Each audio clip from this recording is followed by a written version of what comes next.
The news loves to be Debbie Downer and talk about, the world's falling apart, everything's crashing, real estate prices are plummeting, interest rates are going up faster than you can blink an eye, negative Nancy all day long. I'm here to tell you, this is what I do. I sell houses, I list houses for sale, and I sell them. And the last few sales of mine have actually sold over the list price for multiple offers. When I say over the list price, we all kind of know that's sort of a gimmicky thing to say because buyers typically expect to pay over the list price, even now with a shifting market. Not a crashing market, but a shifting market. So there are things you can do as a seller, someone who wants to get top dollar regardless of what's going on in the world economy. We are still seeing some good prices. We are seeing houses sit for longer and not get top prices when they don't do these three things. So pay attention.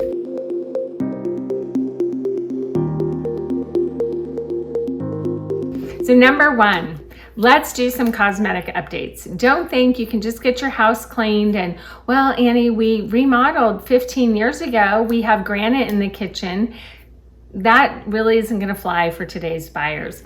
Because interest rates are higher than they were, buyers are willing to still pay a good price for a good house in a good school district in a good location, but they don't want to have to pay top dollar for all those things if the house still needs some updating.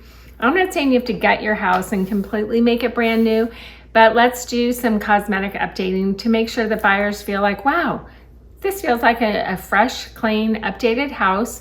Maybe I want to make some changes down the road, but for now, this is great. We can unpack and make it our own and feel really good about it. So easy things like paint, and I've even actually seen recently is painting kitchen countertops. That's for a whole nother video, but little things like that just visually makes it feel fresh and new. It could help. You have to know your market. If you're in a high-end market, I wouldn't do that. But if you're in, condos, smaller houses, it can work great. So let's make sure the floors look good, the paint, lighting, that's great. So make sure the house feels like a buyer can just move in and unpack. Number two, make sure you get the inspections done, a home and pest inspection at a bare minimum, and let's do a few of those repairs.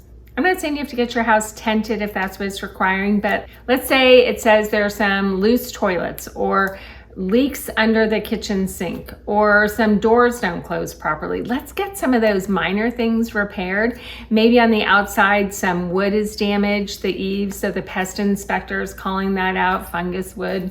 And let's just do some of those minor repairs. A handyman can fix those. I'm not talking about breaking the bank to do repairs, but let's just do them. It'll give buyer peace of mind that, hey, the house is really move-in condition and I don't have to do a lot of repair. And number three, let's price it right. And yes, I know it's a silly little game here, but in the Bay Area, Silicon Valley, buyers still expect to pay over the list price. They do not pay over the list price if the house is priced on the high side. And right now, I have heard sellers comment to me, Annie, since the market is shifting and buyers want to feel good about what they're buying, maybe we should price it high so then they can write an offer under and feel like they negotiated and got a better price.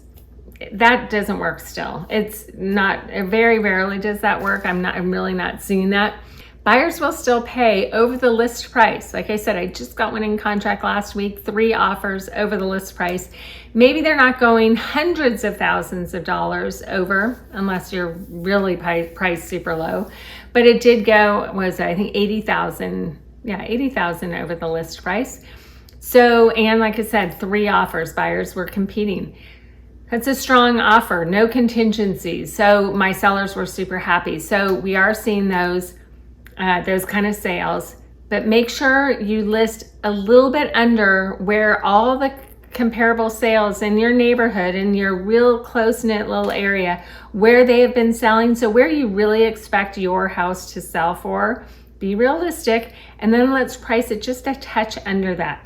So now buyers walk in the house like, oh wow, this fresh paint, it feels really clean. Oh, that's the other thing, get it professionally cleaned as part of your cosmetic updates. Professional cleaning with window cleaning, ooh, makes a big difference. So it feels fresh, clean, fresh paint, the lighting feels good. Then buyers will get emotionally invested. Then they look at the inspection like, oh, they repaired some of these things. Wow, the house is in good shape too, like from the actual mechanics of the house. And now that price looks really good to them.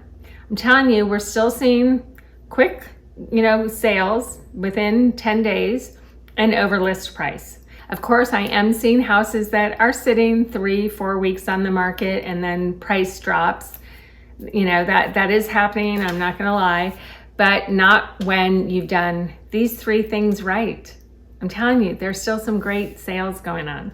Anyway, if you have some questions about what's really going on in your immediate neighborhood, because really one neighborhood in a good school district versus a neighborhood in a not so school district, we are seeing a big difference in the sales data. So if you have any questions about your specific sales data, please don't hesitate to reach out. I love running those numbers. I'm really data driven, so it's fun for me. And any other questions, never hesitate to reach out. I'm Annie. Hope to see you on my next video. And until then, have a great one.